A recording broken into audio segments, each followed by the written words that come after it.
ایک عقاب کا پہاڑ کی چوٹی پر گھونسلہ تھا جس میں اس کے انڈے تھے۔ زلزلوں کے جھٹکوں کی وجہ سے عقاب کا ایک انڈا نیچے گرا۔ نیچے ہی ایک مرغی نے اس انڈے کو اپنا انڈا سمجھا اور اپنے نیچے رکھ لیا۔ ایک دن اس انڈے سے ننھا سا ایک عقاب نکل آیا۔ اس عقاب نے اس مرغی کے بچوں کے ساتھ پرورش پائی۔ ایک دن اس عقاب نے اوپر بڑے سے عقاب کو اڑتے دیکھا۔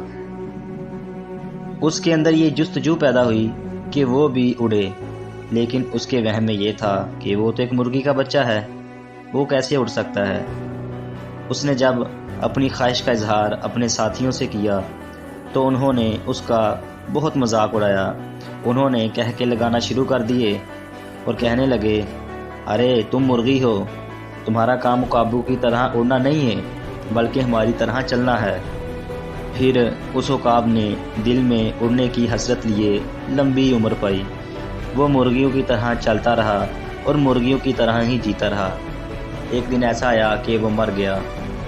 ناظرین، اگر آپ کے خواب آسمانوں کی بلندیوں پر اڑنا ہے تو اپنے خوابوں کو عملی جامہ دیجیے۔ کسی بھی مرغی یعنی آس پاس کے لوگوں کی باتوں پر دھیان نہ دیجیے، ڈٹ کر محنت کریں۔